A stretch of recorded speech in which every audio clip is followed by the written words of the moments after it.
You pause Dakota's video, taking a deep breath. You know exactly what part of your story is coming up. I don't know if I can keep going. Look at Dakota's frozen face on your screen. You understand, right? Close your eyes and rest your head against the concrete wall of the school. Yeah, you understand. With every heartbeat.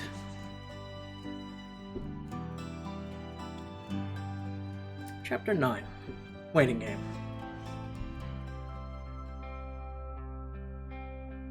You sit in the hospital waiting room next to the Winchesters, mind reeling as the doctors work on Dakota. You stare at your hands, fiddling with your fingers, unsure what to do.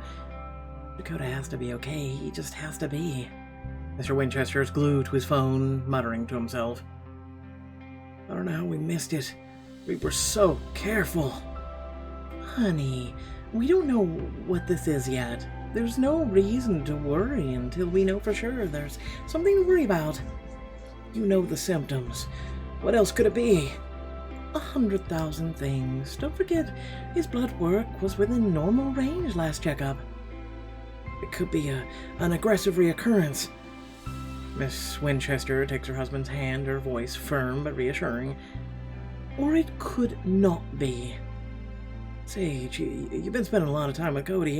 Have you noticed anything different lately? You think back on your time together and Dakota's explanations anytime he seemed even a little bit sick.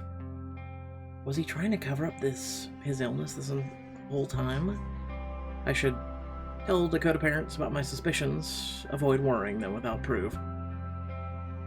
No, because if you tell them, they'll at least know and they can maybe talk to a doctor. Honestly, Dakota has been acting a little off lately. He's been really tired and gets out of breath really easily. A few weeks ago, he had to pull the car over because he was too dizzy to drive. It could just be motion sickness. Yeah, it could be. That's what he said at the time, anyway. Or it could be a symptom of his cancer. One of many we missed. For what it's worth, he said the other things were because he was stressed out about the film festival and applying for college. Which is as good an explanation as a recurrence. We just need to wait for the doctors. There's no point in driving ourselves crazy before then. See, exactly. She takes her husband's phone gently out of his hands. Mr. Winchester looks like he might protest, and then gives a sad, defeated nod. Thank you for being honest with us, Sage. Honesty is always the best policy. You give a weak smile back and shrink into your seat, wishing you had someone there to reassure you. Mom's in surgery, Amy's visiting colleges with her parents, but Lennox is probably hanging out with Mateo in the peds ward right now. You look at Dakota's parents, and then up at the clock, weighing your options. I bet I have time to get them before we hear any news. Plus, I could ask them more about the last time Dakota relapsed. And I know he would want them there. Fetch Lennox and Mateo so you can learn more about Dakota's history with cancer. Don't worry, you have time before his doctors come back. I like her outfit. You catch Miss Winchester's attention. I'll be right back. Text me if there's any news. Of course, dear. You quickly make your way to the elevators at the end of the hall and hit the button for the pediatric ward. You arrive at Mateo's room a few minutes later. And then I said, Sage, what are you doing here? Dude, that's a terrible punchline. You guys, it's Dakota. You quickly fill them in on what happened as the three of you make your way through the hospital. And now we're just waiting to hear from the doctors. Sage, are you okay? Me, I'm not the one I'm worried about. You're allowed to be scared, Sage. This place is scary.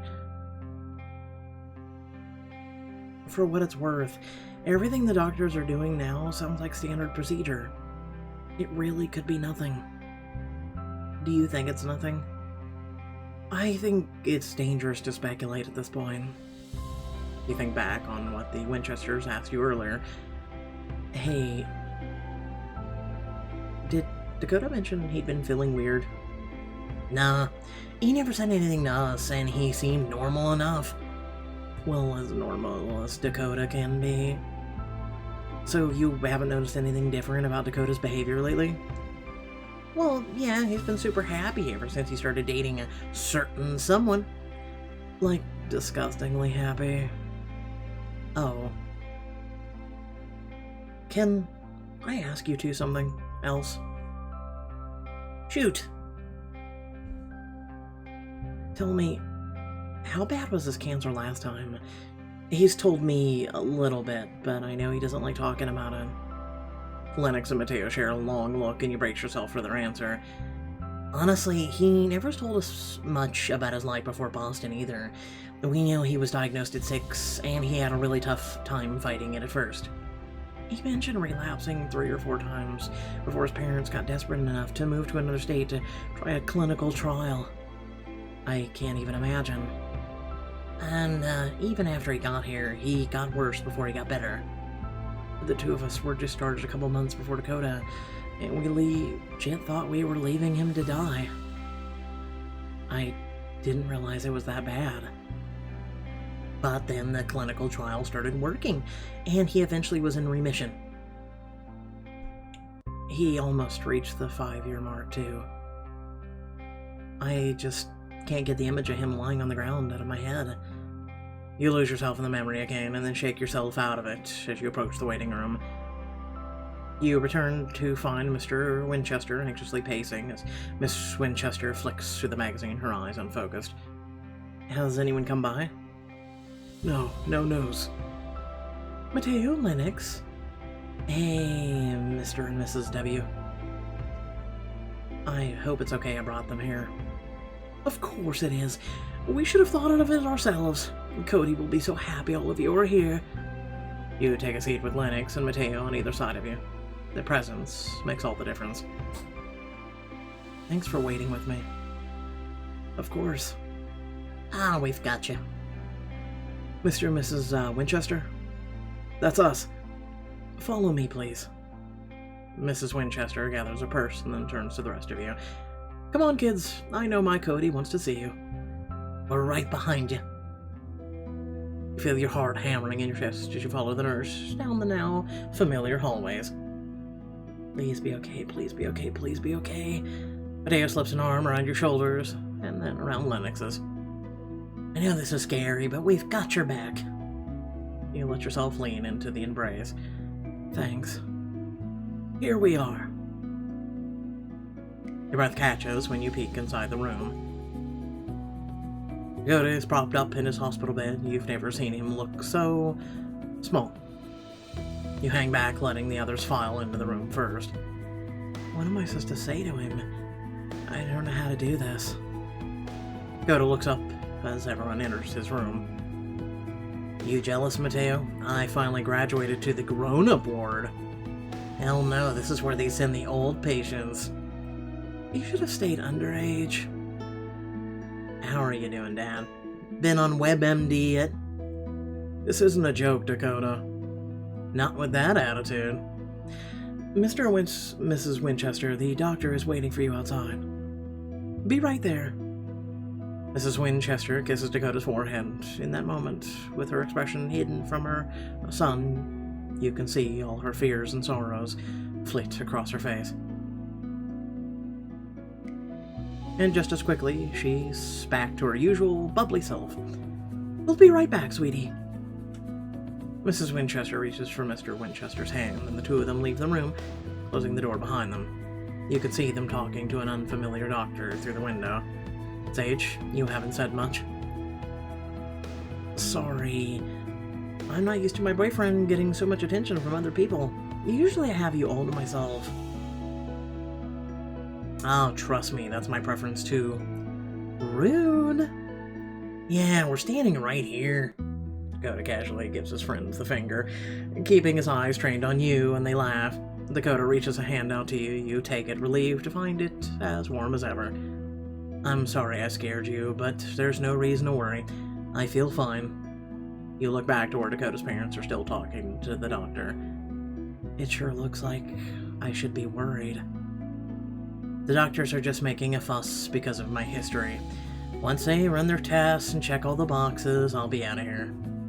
And until then, I get to be a hospital buddy. Oh, as if we don't visit you literally every day. Oh, don't get mad because you're jealous, Lem. Yeah. Dakota squeezes your hand until you look at him. Thanks for bringing them by. Oh, I know it was you. And it means everything to have all of you here. You feel yourself flush under the intensity of his gaze. You're welcome. Your friends chat and tease each other as if nothing has changed. You want to believe that everything will be okay, that he is fine, but you can't shake this nagging feeling in your gut. Later, Dakota's parents leave for the night and Lennox and Mateo make their goodbyes. We'll stop by tomorrow. If I'm still here.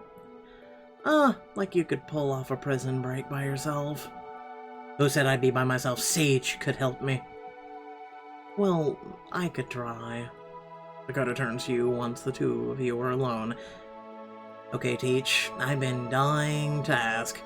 What do you think of this gown? Give it to me straight. You look like the hottest guy at Edenbrook. He chuckles and strikes the best pose he can while sitting on the bed. Oh, thank you, it's couture. Dakota squeezes your hand and lets his head sag back against the pillow. Can you stick around, or do you have to go home? I can stay a bit longer. There's nowhere else I'd rather be. You look around the hospital and then give Dakota a sheepish smile. Or at least there's no one else I'd rather be with. The location does leave a little something to be desired. Agreed. Dakota leans back against the bed and lets his eyes close. The dark shadows beneath them seem almost sinister tonight. Sorry, this was such a letdown after LA. I wanted to spend the rest of my winter break celebrating with you. How would we have celebrated? Well, there's a Nolan Grant movie marathon at the drive-in on Friday. I was going to ask you to go with me. On Friday. Maybe there's still a chance. I wish. Even if they let me out tomorrow, there's no way my parents would let me leave the house that soon. Can't say I blame them for that. Not at first, no, but just you wait until my dad goes into full Papa Bear mode. Then no one is safe, not even my girlfriend. Then I'll have to be on guard. Dakota smiles as you joke with him and then sighs. But yeah, suffice it to say, no movie marathon for me. He spot Dakota's carry-on bag where his parents left it in the corner. I bet Dakota's laptop is in there with all of his favorite movies downloaded for the flight. We can make our own movie the marathon right here and right now.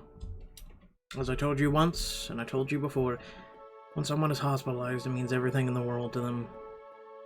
To know that they're not alone.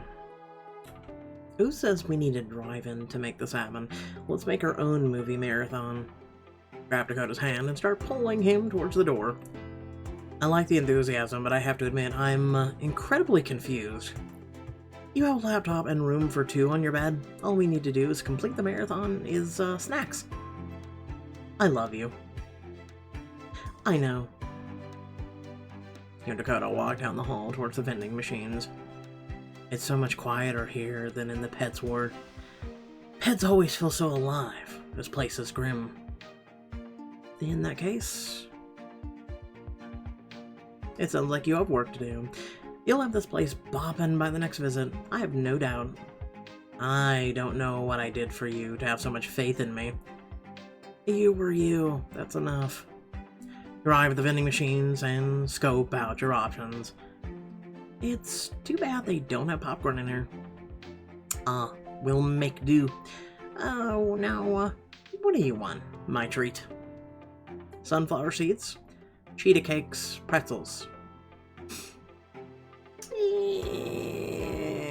Pretzels. I'm usually a sunflower person, but excellent choice. Two of you fill your arms with snacks and head back to Dakota's room. Soon you and Dakota have transformed his bed into a cozy seat with his laptop set up on the side table. You snuggle in together, snacks at the ready. What do you want to watch? Let's watch something scary. We're missing out on Nolan Grant Marathon. Let's do a Nolan Grant Marathon. Plus, then you can hold me tight if I get scared. Always thinking ahead. Dakota pulls up the first movie in the Retribution trilogy and you settle in to watch. The film plays on screen, but your mind is still on Dakota. You glance at him, he's quieter than normal. Hey, are you scared to be back here? Not exactly. If anything, I think I'm kind of mad about it. Mad at who? The cancer. Your body giving out on you, no matter how hard you fight. Yep. Dakota sighs, running his hands through his hair. Everyone. My dad for overreacting, the doctors for being cautious, myself for stressing out too much over the festival, and that shit too. And for scaring the crap out of my parents again. Dakota turns to look at you fully. But I'm not scared. How can I be with you here? Dakota pulls you in close, and for the first time since he collapsed in your driveway, you let yourself fully relax. I miss this. Me too. You look up to find Dakota gazing intensely at you, his eyes adoring. Slowly, gently, you lean in until your lips touch Dakota's. His arms are around you in an instant, holding you close. You try to keep your touch light. You're not gonna break me, Sage. I know, but... He cuts you off with another kiss, more passionate this time. You gasp as he deepens the embrace, letting your hands run along his side to cup his face. Dakota. I'm right here, Teach. I'm right here. You lose yourself in his embrace as the movie continues to play. You return to the hospital the next morning. Okay, is it snowing? What the hell is this? The doctors don't clear Dakota to be discharged. Don't look so down, Teach. I'm sure it's only a matter of time. But they don't clear him the next day either. Before you know it, winter break is over. But the flowers outside Edenbrook were still growing. What the hell? And returning to school without him. You slam your locker shut in frustration. I knew it'd take a while to get Dakota's test results back, but shouldn't we know something by now? You slip into your seat in homeroom, hoping to distract yourself with all the thoughts of Dakota whirling around in your head when your phone buzzes. Text message from Dakota. You look around to make sure your teacher's distracted before pulling out your phone. Hey, do me a favor. Anything. If anyone at school asks, don't tell them why I'm really in the hospital. Like, you don't have to lie, but if you could leave the big C out of the conversation, that'd be great. Fine, but you owe me. Oh yeah? What kind of payment plan did you have in mind? Deal. You smile to yourself. At least I know he's having a good day today. You've just slipped your phone back in your pocket when... Sup, Willow Creek? Y'all ready to kill it in the new year? Morning announcements start up, and all you can do is stare at Dakota's empty chair on screen. He's gonna be so sad he missed this. You might have noticed I'm flying solo this morning, but don't worry, Dakota will be back before we know it. He just needed to extend his vacay a little. Everyone in the classroom turns to look at you as Jaden mentions Dakota's absence. I really wish Amy's flight home hadn't been delayed. She would have helped me fend off all these prying eyes. Psst, Sage. Oh, for the love of God, what do you want? Leave me alone. Emily leans over to whisper to you as the announcements continue in front of the classroom. Hey, Emily, how was your break? It was fine, but I heard Dakota's in the hospital. Is he okay? How'd you hear about that? Jenna's mom works with his dad, and now everyone knows. Word travels fast around here. Nobody's saying what's wrong with him, though. He's fine, just bored. His dad tends to be a little overprotective, so he's making sure the doctors run every test imaginable before discharging him. Oh, good. We were worried something was really wrong with him. Tell Dakota we're all pulling for him. Sure, will do. I spend the rest of the day fielding questions from students all over the school. Sage, when's Dakota gonna be back? Do I know you? You do your best to answer everyone's questions without betraying Dakota's trust, but the sheer amount of concern for him is overwhelming. By the end of the day, you're downright exhausted. Dakota's not going to be happy with that everyone's been talking about him all day. Finally, the bell rings, you hurry out, relieved to be free. Sage, wait up! Oh, god damn it. Look up to see Jaden and Heather hurrying towards you. We've been looking for you all day. Whole school's talking about Dakota. No, really? Is he doing okay? Mr. Jenkins barely told us anything about why Dakota's out. You take in their worried faces. Honestly, I don't have the answers. The doctors are keeping him in the hospital while they run some tests, but I have no idea when he'll be discharged. It could be ages before he's back at school. Really? You mean I might have to do the morning announcements? Solo? Forever? Oh, yeah, don't worry about his welfare or anything. I wish I could give you 2 more information, but I really don't have it. It's okay. Thanks anyway, Sage. Yeah, tell Dakota we say hi next time you visit, okay? That I can do. You feel bad that they're even more worried about Dakota now. But you couldn't bring yourself to be fake positive for Heather and Jaden on top of everyone else. I just can't carry this burden all by myself. You wave goodbye to them and then continue on your way to a nearby bus stop. You arrive home later that afternoon. You carefully walk around the spot where Dakota collapsed as you take out your keys. Has it really only been a week? That feels like a lifetime ago. A week, really? Sage! Amy, you're home. You race across the lawn towards your friend, throwing your arms around her. Whoa, are you okay? But you don't answer her yet. It's silly, you know, but if you stay like that, then for a moment, it's as if there's none of this happening. It's as if things were back to the way they were. Okay, Sage, you're starting to scare me. You take a deep breath and step back from the hug. Dakota's in the hospital. Tears fill your eyes even as you try to blink them away. What's wrong? Nobody knows. The doctors just keep running more tests. Give her a quick rundown of what happened over the break.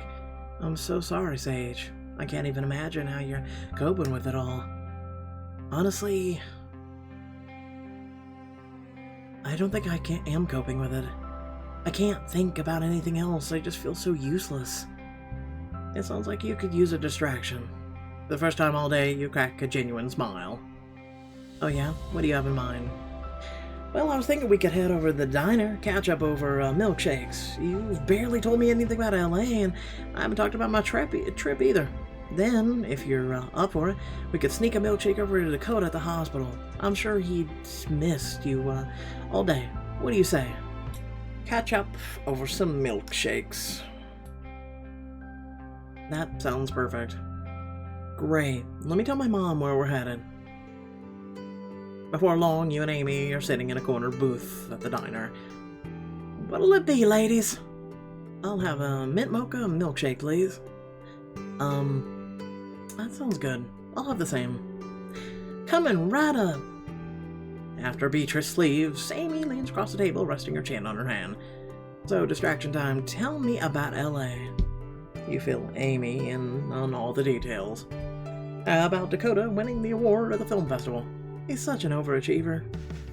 About saying, I love you. Oh my god, Sage, that's huge. It sounds like you had an amazing trip. And this is the first time you met Dakota's parents, right? How was that?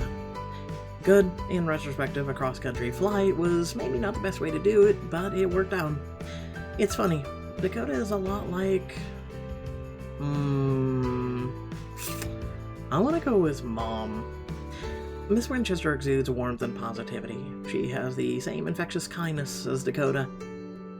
More evidence for the case of nurture over nature. Exactly. Something about Amy's comment strikes you as odd. But just then, Beatrice returns with your milkshakes. Holla if you need anything else. Thanks, Bay. You scoop a spoonful of whipped cream into your mouth. Oh, yeah, I need this. Cheers. I want some cold coffee right now, like one of those frappuccinos or something. And to Dakota coming home soon. Here, here. You both take long sips, savoring the sugary goodness. So, what about your trip? You were visiting colleges, right? Yes, it was awesome. I think Langston is my top choice right now. Smile as you listen to Amy recount her adventures as she toured college campuses along the East Coast. It was basically a perfect trip, until our flight was delayed last night. And I thought you were happy about missing school today. Missing school was fine. Having to stay in a gross motel by an airport, not so much. The two of you laugh. When it dies down, you catch Amy's eye. Regardless of where you end up next year, you have to promise me we'll still meet up for milkshakes when we can. Promise. I'm so glad we became close this year, Sage. I don't make friends all that easily. Really? Because Heather sure seems to like you. Amy grins and looks shyly at the table. She does, doesn't she? Have you and Dakota thought about what you're gonna do next year? You shake your head. Not recently. Not since before we started dating, really. But now, Dakota means so much to me. I know it seems fast, but I can't imagine life without him. Amy nods, not making eye contact. Maybe once he's out of the hospital, I'll bring it up again. It's only January, though, so really isn't a rush. Yeah, sure. You narrow your eyes at Amy, trying to figure out her odd reaction. Amy, don't tell me you still think I should stay away from him. What? No! It's just, I can see how much you both care about each other, and I feel bad that I was so harsh when you first started getting to know Dakota. I didn't want you to get hurt, I still don't. You sigh, thinking of Dakota in his hospital bed. Well, you were right, I am hurting. But if not hurting means not having Dakota, that's not a trade I'd make. Amy gives you a small smile. Then I support you, 100%. Now, let's grab a milkshake for Dakota. I'm sure he's already sick of hospital food. Half an hour later, Amy stops the car outside the hospital. Tell him congratulations on the festival for me. You're not coming in? Your alone time with each other is probably limited in this place. You should make the most of it. You lean across the car and give Amy a fierce hug. What's that for? I'm just really glad you're back. I missed you over break. She grins at you and hands you the milkshake. Call me if you need a ride home later. Dakota is alone in his room. For a moment, you think he's asleep, but his eyes are open, staring blankly at the ceiling. Yep, welcome to a hospital bed. How may we assist you today? It's either TV or staring at the window, ceiling, or wall. Hey, inmate, I brought you a treat. Thanks. Takes a milkshake, but doesn't smile. What's wrong? Did something happen? I was working up the nerve to call you. The doctors finally got my test results. And just like that, a rock forms in the pit of your stomach. Somehow, you just know. The rug has been pulled out from under you, and you're falling endlessly down, down, down. Still, you have to ask. Dakota? Sage, my cancer's back.